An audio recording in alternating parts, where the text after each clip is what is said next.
Greetings, everyone, and welcome to the 7th Diverse Women Summit. We had a vibrant and engaging students showcase from 9 to 12 this morning, and the presentations were thought-provoking, and they were by our students.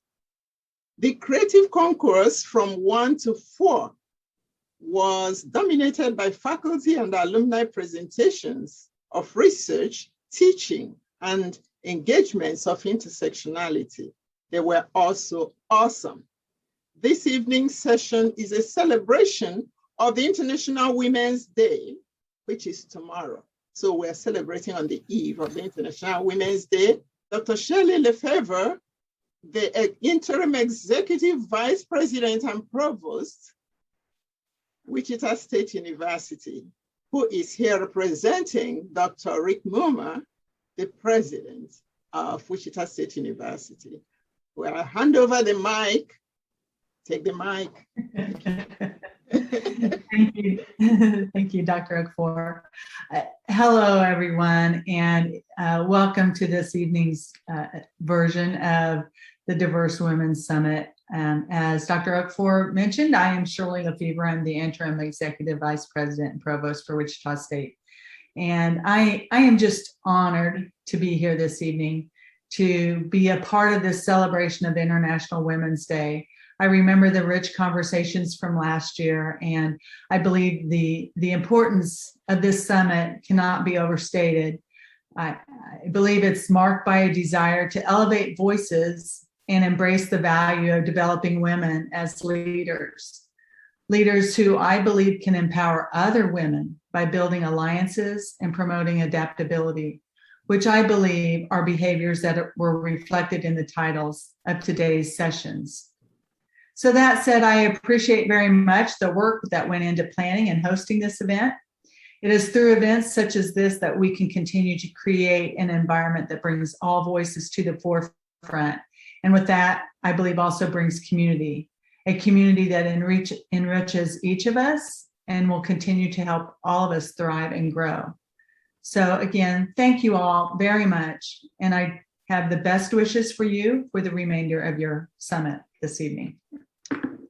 Thank you, Dr. Lefevre. Thank you so much for that introduction. This evening, we're expecting 3 awesome professors to speak, and the Dean of Vermont College of Liberal Arts and Sciences will round up at the end. So right now, I'm going to once again hand over the mic to the first presenter, Dr. Susan Castro.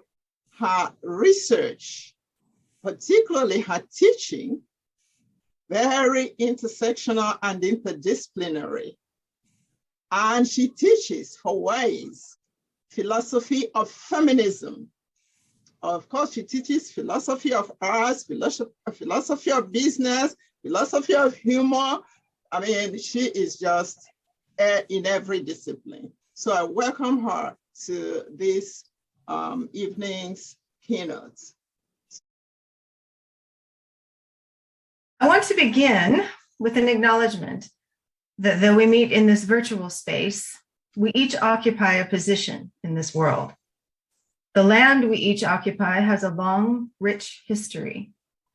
It includes us as passersby, as invaders, and as members of its ecologies. Our histories in these lands are full of joy and peace, yet also unrepaired violence, fraud, and theft. At Wichita State, as everywhere else, we are continually at a crossroads between what we have been and what we can become.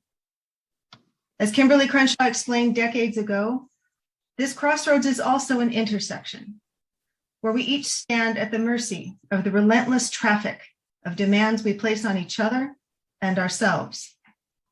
Race, class, gender, ability, age, religion, and so many demographics we construct traffic in coercion, oppression, and demands to conform.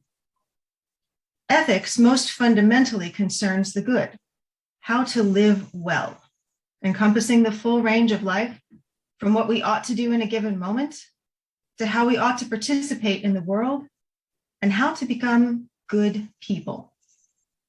Epistemology is the study of knowledge.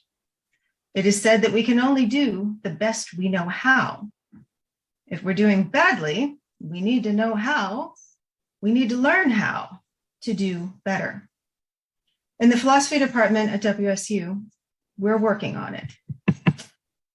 In her philosophy of science classes, Dr. Susan Sterrick explores and challenges our understanding of Western science, the central paradigm of epistemology, by exploring ways of knowing, including materials on indigenous knowledge, and giving examples of historically lost knowledge.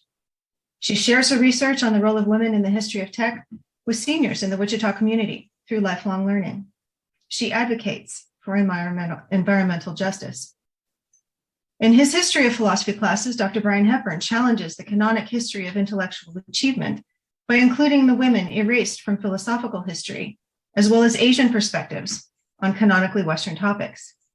He is helping to straighten a very crooked record and make room for our students to break out of our stagnant silos.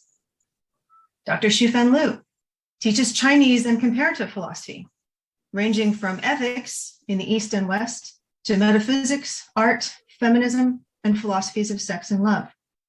She is currently researching nationalism, yet another road that intersects and sometimes flattens us. In my own work, which I obviously know a little more about, I use what I've learned from standpoint epistemology developed by feminists, what I've learned of East Asian philosophy with great help from Dr. Liu and Dr. Filippa, and the tech background from which I began to integrate so-called diversity content into all my classes. From universal design as an ideal of basic respect in business ethics, to the aims of critical legal studies and philosophy of law, to demographic bias in philosophies of medicine and ethics of big data, to the African concept of Ubuntu in history of ethics. The diversity of the world in which our students live continually is on my mind and infused into my work. And yet, for all we do, it seems so little. How much can we do in one course or one journal article or a handful of books?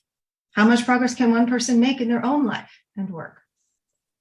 In philosophy, as in science, we so often dichotomize. We try to carve reality at its joints, screening off or controlling for anything extraneous that might skew our research. We try to study race, for example, without mention of gender or ability. But we cannot control away or screen off these realities. To do so is to skew our research. And yet, the reality of intersectionality is constructed, like the reality of language, money, and law. We collectively and continually make those divisions, those categories, with traffic that threatens to run us down. The reality is that there are no joints but the ones we make for ourselves. We are all authors and subjects of these categories and their intersections. As subjects of intersectionality, we each walk in shoes that don't fit and try to walk in the shoes of others, which fit no better, all in the face of oncoming traffic. As authors of the social reality in which we live, we have the power to build ramps, sidewalks, crosswalks, and traffic signals, and to design better shoes. Though we may each just focus on a few aspects of intersectionality in our lives and work at WSU, and even if we all too often neglect to focus on the intersections themselves, we are working on it. Our resident epistemologist, Dr. Patrick Bondi, researches how it is possible to disagree with oneself, not merely over time, but in a given moment, a phenomenon that all too commonly results from internalizing the normative frameworks of multiple demographic classifications and ideologies that both reinforce and conflict with each other. He is studying the foundations of the epistemology of intersection. Dr. James Schwartz specializes in the ethics of space exploration, which raises the question, what is the right stuff? As part of one line of intersectional inquiry, Dr. Schwartz proposed to co-edit an anthology called Reclaiming Space, Progressive and Multicultural Visions of Space Exploration. Oxford accepted their proposal, and a wide variety of voices answered the call to speak for themselves. Of course, so many people outside the philosophy department are also doing intersectional work, running the full gamut from theory to practice. From our linguistics, languages, and literature programs, Dr. Mike Menon founded the Center for Educational Technologies to Assist Refugee Learners, which empowers refugees to make their way in a new land, not by forcing their assimilation, but by making space for reciprocity and mutual growth through communication. She is working to save an endangered language, and in her theoretical work, she studies the syntax-semantic interface, the locus where we make meaning from formal syntax. Dr. Enrique Navarro is developing a course on Latin and Latinx thought to cross-list with philosophy. Yumi Foster teaches literature by Japanese women. Dr. Jean Griffith publishes on race, gender, and whiteness. In sociology, Dr. Chase Billingham works on racial stratification and public policy. Dr. Twyla Hill studies aging and families. Drs. Herzog and Pearson study gender. In history, Dr. Robin Henry specializes in interactions among sexuality, law, and the American West. Dr. Robert Owens specializes in Indian affairs, in colonial, revolutionary, and early American history. Dr. Keith Pickus writes about Jewish identity, the processes of acculturation, and the Holocaust. Dr. Leila Balou studies immigration history and diaspora from the Middle East. Dr. Robert Weems has authored several books about African-American business history. These are just a few of the efforts that our faculty are making to help us all live well and be good people through intersectional ways of knowing. Our fledgling WISE program will draw affiliates from these and other programs across campus to intersectional studies. We've heard from some of these faculty and their students today in this Diverse Women's Summit. Thank you, Dr. Okafor. And there are many others I haven't mentioned. Together at WSU, we are working on it. We are working to create an environment that is conducive to creative lifelong learning, in which everyone can be a bit safer amidst all that traffic, in which everyone can live at least minimally well, and in which we can all be good people. Thank you. Wonderful. Thank you. Thank you so much. We're not going to take questions now. We wait for the end. Dr. Vansila McCleary-Jones is coming from College of Health Professions. She is the Associate Dean of Academic, Faculty, and Student Affairs. Okay, thank you for having me. And I forgot to mention that you are a Harvard Massey Scholar. That's very important to know. Please go on. Thank you. I'll be talking about intersection of health, race, and gender this evening, and my subtitle is Standing on the Precipice. And I use that word because it's somewhat of a danger word, or a word that would cause some kind of sense of heightened awareness. So I want to start with the current state and looking nationally and at the state level, a quick snapshot of where we are. When we talk about causes of death, those leading causes in the nation, the Centers for Disease Control and Prevention will tell you heart disease, and cancer. And if we look a little more locally within the state of Kansas, we mirror the national data, heart disease and cancer coming from our State Department of Health. So a few other statistics to share. African Americans are 30% more likely to die from heart disease than non-Hispanic whites. And so whenever I'm talking whites, it will be the non-Hispanic white as I'm sharing these statistics. African Americans have the highest mortality rate of any racial or ethnic group for all cancers combined. African American men have an increased likeliness of diagnoses of colon and prostate cancer compared to their white male counterparts. And while African American women are just as likely to have diagnoses of breast cancer, they're 40% more likely to die from that diagnosis than their white counterparts. And that's coming from the Department of Health and Human Services. The last piece of data I want to share relates to pregnancy-related deaths. And so this is a surveillance system that the CDC maintains. They are looking at maternal death during pregnancy all the way up to a year post-delivery. Some data sets only look 42 days post-delivery, but this set is looking at a full year. This is anything that took the mother's life while she was pregnant, could be an aggravating condition that was brought on by the pregnancy all the way up to the year postpartum. And so the first data you'll see on the screen for Black women, approximately 42 deaths per every 100,000 live births. When we move down to the American Indian, Alaska Native, a significant drop to 28. Asian and Pacific Islander down to 13. The white women are right neck and neck at 13.4. And then the lowest group as far as deaths would be Latina or Hispanic women. And so that variability that we're seeing there is related to that access and quality of care, chronic diseases that may be factoring into the picture, structural racism, and also implicit bias. The National Academies of Medicine says that minorities are going to get lower quality health care, regardless of if they have income or insurance coverage. So they control for the factors of insurance, income, age, or severity of any other coexisting conditions, and that there's going to be a difference in how the minority person is treated related to heart disease, cancer, and HIV. They'll have higher death rates. And when the National Academy speaks of lower quality of health, they're talking about concrete, inferior care that physicians give to Black patients. And so when you look at cardiac care, are they given options for kidney dialysis or transplant? Are they getting the best treatments for stroke, cancer, or AIDS? They say that the uncomfortable reality is that because of their minority status, they're more likely to die from these processes, not because they lacked access to health care, but because of some of these other factors at work. So that's not a great picture that I just shared with you. It's kind of bleak.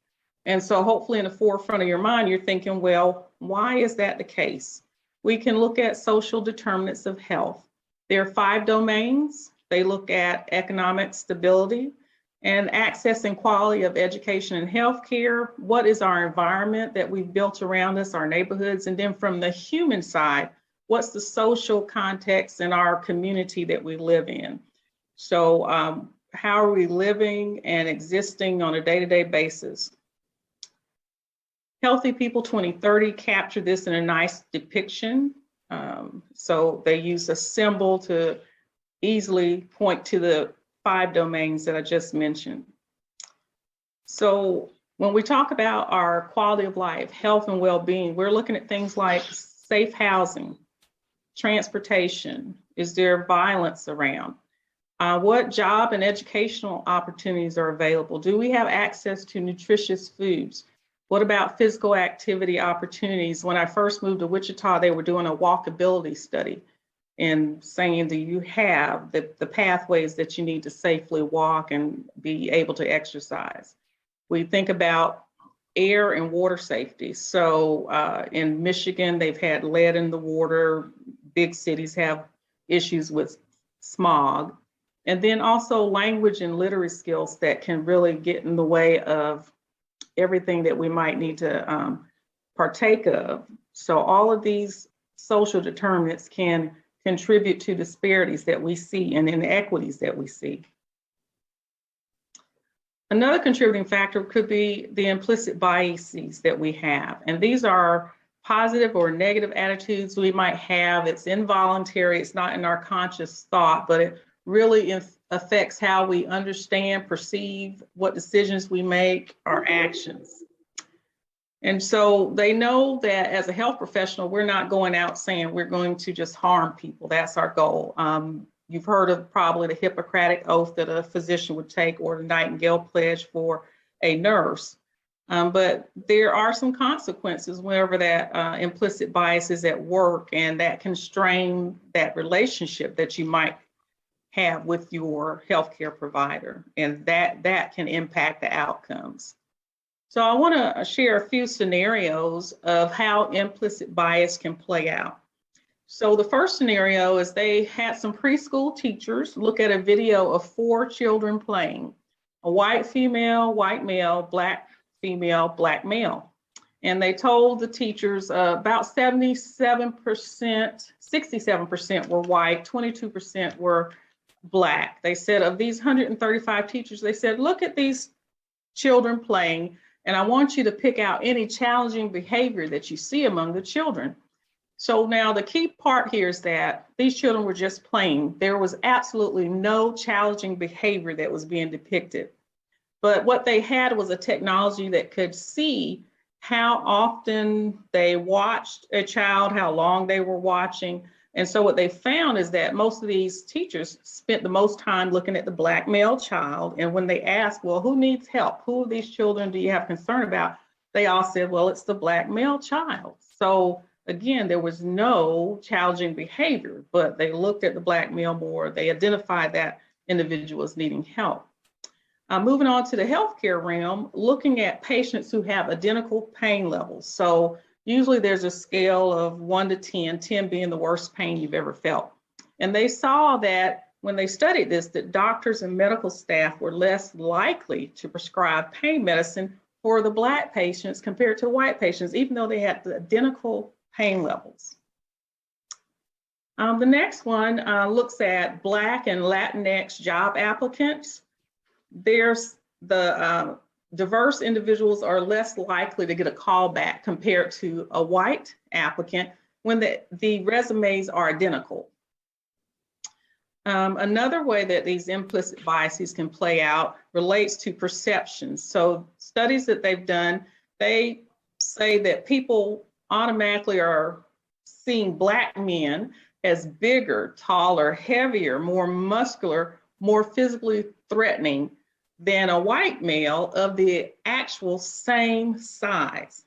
And then when they explored a little further, they talked about a hypothetical use of force, and they more likely condone that use of force for the Black male. And we see this many times in society where someone who, a person of color gets stopped for a seatbelt violation, and they have some issues, if not end up in serious, condition, or dead, and then someone who's white just shot up the whole church, took out a lot of people, but they're taken into custody alive. The last implicit bias scenario looks at emails that came from a doctoral candidate. Student was wanting to enter a doctoral program, and they found that white males were granted access to the faculty member 26% more than people of color or women, and that the responses were more and faster for the white male candidate. So that's some of the ways that these implicit biases are at work. And again, this is unconscious, involuntary. It's not in our conscious stream, but they happen. So what now? So what can we do about it? So there are 6 strategies here that I want to speak to. The first one being a stereotype replacement. First of all, we have to recognize that our response is based on a stereotype, and we have to bring that to our conscious. It's almost like with Alcoholics Anonymous, they say to get help, first thing you have to do is have an awareness that you have a problem. There is some counter stereotypic imaging that you can do, and where you're imagining that individual is opposite of the stereotype that you had in mind. Individuation means that we look at the individual. We don't paint everyone with that broad brush. We get to know the person. And perspective taking, this is, can you see yourself in the other person's shoes? That's that empathy. And Susan spoke to this a little bit about uncomfortable shoes, I think was the way she was talking about it in her talk. And we need to have more contact with people from different groups. It's the lack of contact that will perpetuate the isms in our society. And then from a healthcare standpoint, we need to reframe our interactions that we're not the superior healthcare provider talking to the lower patient. We're working in concert, we're a team, and we're equals trying to achieve ultimate improvements in health outcomes. Some other things we can do is with the introspection, you can identify what your own biases are. Project Implicit, this was started at Harvard, and I was there in the educators in the health professions, and that was an immersion there at Harvard Medical School. And that's where I first came into contact with this implicit association test. So if you will just do a web search for Project Implicit, there are several different versions that you can take and become more aware of where you are as far as your implicit biases. We need to slow down. So before we react, we have to stop and pause and think about, what am I reacting to? And if it's a negative, can I turn that around and think of someone positive? So for every negative situation, can I replace that with a positive thought or situation? And what is our messaging? Are we welcoming and embracing related to multiculturalism? And I had a professor that I worked with, this was at University of Oklahoma, and we had a course called Health Promotion and Culture that every master's student had to take. And I taught that course for a while. And she would always say, well, we have enough of that culture thing. We don't need any more of that. And later on, one of my white colleagues said, well, she is kind of prejudiced. You didn't know, right? And so I said, well, no, I didn't. But, that comment kind of, let me know something. But anyhow, so, are we open and welcoming? As far as healthcare, patients' Bill of Rights, you should be respected. You should be able to refute or accept treatment. You should have continuity of care. They should make sure that you're understanding what's going on. We could use some more minority healthcare providers. There's a comfort and ease that goes along with seeing someone who looks like me. More interpreters. So if there's a language somehow intervening with that process, that healthcare provider situation, then having more interpreters there. And then training for not only the current, but our future healthcare professionals so that they have more of a sense of cultural competence. There's cultural humility, cultural awareness, and then you have to seek out those experiences. And so these are some strategies that we can utilize. And, hopefully what you see, it was a bleak picture. We have some strategies to attack and intervene. And hopefully you'll see in some ways that you can advocate, you can address things with policy changes. And then on a personal level, just check yourself, be aware, and think about your own personal thoughts, reactions, and behaviors. And so as you remember, I started out talking about being on the precipice, which is a dangerous place to be. But using some of the strategies that I've kind of shared with you today, we can move away from that precipice to a better ground, a better solid footing as a society. And that concludes my talk. Thank you so much for the invitation. Thank you all for being attentive. Thank you so much for this wonderful presentation. So we move from the precipice to the sunflower. You ended it with the sunflower. This is Dr. Idia Torres Rivera, a professor and Latinx Studies Director. He has a trail of fellowships following his name, which I'm not going to try to do, but I just welcome him and let's listen to him now. I want to talk a little bit about, more than anything, about colonial matrix of power. I think that, we all know about the whole intersectionality in terms of gender, race, ethnicity, and power. But I think that Dr. Castro at the beginning was kind of alluding to this piece in terms of education, okay? So what I want to do is just kind of talk a little bit more about that, okay? This is true. Most of the research talk about the weird society, okay, which is the Western educated, industrialized, rich, and democratic, okay? And everything they have to do research and everything they have to do with knowledge within the university, some people are calling the word white supremacist, okay, have this particular characteristic, okay?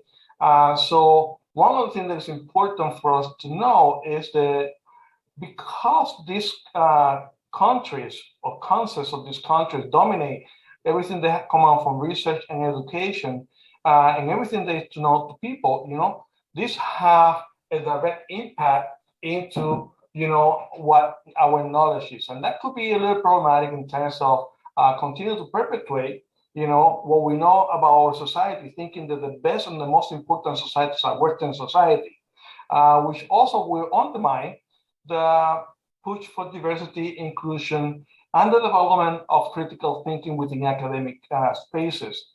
And when I talk about critical thinking, is the idea that Pablo Freire was talking about banking and education, which when we look at many of the so-called creating bodies, they're usually looking at the outcome. They don't look at how we deliver, which create a problem, interesting enough, because the only way that they can measure that is by testing or through outcomes. So if they don't look at how the delivery is done, then we are actually missing some pieces, okay?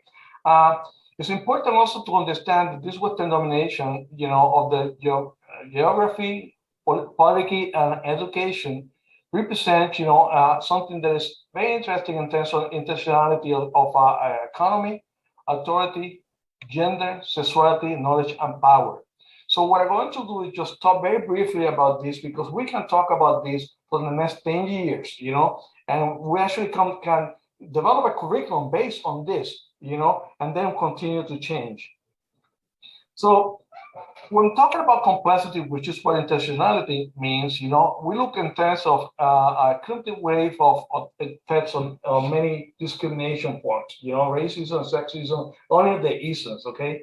And that overlap, And of course, this is important for marginalizing individuals or groups, as just Marcela just mentioned, we haven't paid too much attention about that health disparity, okay? We haven't paid too much, which is part of what we're calling sometimes a structural racism, okay? So it's important to understand that these different inequalities is something that's complex, It's not the same to say that I happen to be a Black person versus that I happen to be a Black woman. It's not, it's not the same to say that I happen to be a Latinx person versus happen to be part of the LGBTQ community. That's time to kind of overlap and create an interesting intersectionality to actually make me even more of a target of oppression, if you wish. One of the things that is usually happen to be a little bit neglected is the idea of a colonial matrix of power. I love my fellow psychologists, when we start talking about empowering people, but they never talk about how to analyze power, And we don't analyze power, we cannot analyze anybody, okay? We cannot help anybody, we cannot empower anybody unless we understand who have the power and how the power, change or doesn't change, okay? This first was coined by, of course, a Latinx person, a sociologist from Peru, Aníbal Quijano, and later was developed by Walter Mindolo, who happened to be from Argentina, And in this matrix, Quijano and Mindolo, recall the tools that patriarchal societies use to gain and maintain power. This is those one, okay? By the way, Moana happened to be an Irish psychologist, and she talked to us about these pieces. And you can see that this overlap pretty much with the, when I talk about the matrix of colonial power, okay? And if you look in terms of violence, how that manifests is by battery, rape, and harassment, okay? This also, interesting enough, where they're talking about violence, physical violence, it's also structural violence, which is based pretty much on the whole idea of the harassment piece, okay? Political exclusion, who can vote and when they can vote, and what make a voter better than other, okay? And we can see that in sometimes in terms of what happened, right now in this country, if you wish, economic exploitation. And we've seen that debate has been happening in this country for a while in terms of who have the wealth, and remember those $50 an hour, salaries, minimum salaries, McDonald's, Burger King, still kind of debating about that. And who usually is the people who actually kind of work in those places? Usually are poor people, low SES, and people of color, okay? Then we also kind of interesting enough in terms of control sexuality, marriage law, birth control, insurance in terms of what, you allow to, get paid for or not, okay? This is very interesting because this is the piece for me getting to the whole piece of education. Cultural control, how we do that?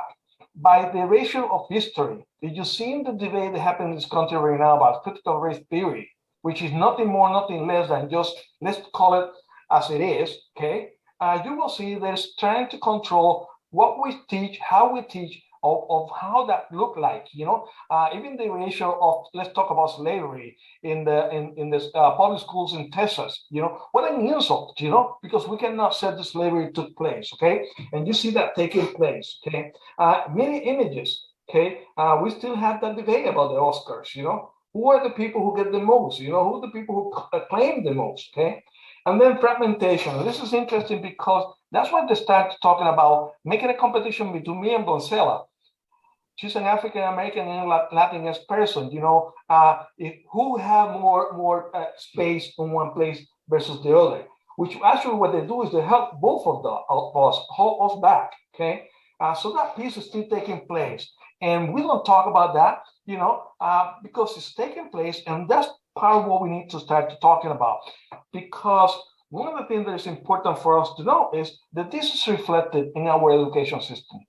Okay, how we teach, what we teach, and how we develop that pieces. Okay, there's another interesting piece in terms of color making. You don't see how this overlap one with the other. Okay, the first thing that Mingolo and Quijano talk about is the control of the economic, and the control of the economic is nothing more, nothing less than trying to tell us, who had the land, exploitation of labor, and control national resources. I always kind of found so very interesting how, water rights for native lands have been taken away from native lands, when the water, shouldn't have no price because the water is given to us by the creator, but yes, we put that piece of there, okay? If we want to go even further, clean water. Who have the right for clean water? And depending on what neighborhoods you live, is where you're going to have the right for clean water, okay? The other piece that's kind of interesting is the control authority, and this is important because the control authority means those who control the institution and those who control the army and the police, okay? Those who control that have some kind of power, okay? The next piece, which is the one who actually go more to education, is the control of subjectivity and knowledge, okay? As somebody who English is a second language, I always used to get a little bit angry when I was trying to write something and I give it to somebody for editing because my English wasn't that good, my grammar wasn't that good, and the person changed completely what I was trying to say, okay? So those who control the language control the thinking and control the people, have the power, And I remember fighting very hard because I said, no, that's not what I want to say. No, change it, That's not what I said. This is what I said. My English probably would be very poor, but I understand what was the thought behind, okay? Of course, some people got very angry at me and thought I was too feisty, but, I just need to kind of piece in terms of subjectivity and knowledge, because they're also going to create something interesting, and I'm going to talk about that in a minute. The other piece that is the whole control of gender and sexuality, which is kind of interesting because what they're actually talking about is the controlling of family and education, okay? So all of this get to us the control of power, but also all of this get to us the knowledge and the epistemology, okay? So once we start to know the epistemology of knowledge, knowing what we know and how we know, and come to us towards the control in terms of our reality. They're going to keep to us the power and the right to become critical thinkers. And when we become critical thinkers, then we are able to become take of a part of our own reality. That cannot take place if the way how we're being educated is back into education. Meaning, I give you a test, you memorize all these pieces and you give it back to me. That's not education, that's memorizing. So anyhow, one of the things that I just want to kind of finish with, I talk a little faster than everybody else, so I know that, and that's part of my natural language. what I want to kind of think is that, the control education is important because, people can gain or lose their own reality through education. Through education, people can become part of what we're calling colonial mentality or internalized oppression, okay? Believing that those who colonize us are more powerful, better than we are, and people have been talking about this for the last 20 years, and internalized oppression. When us, we fight against each other because we want to be like the dominant culture, because we have internalized our own idea that we're inferior than others, okay? And interesting enough, and the last thing that I want to mention is that it's important when we teach and when we do research and when we bring students to try to bring the dynamics of, again, critical thinking. When I came to college, that was the purpose, to educate my students to be critical thinkers. 10 years later, all I'm seeing that we're trying to do is trying to educate our students to pass a test. And that's not education. So anyhow, I'm going to shut up and leave it like that. And you can ask me questions in a minute, okay? This is enlightening, to say the least. Thank you very much.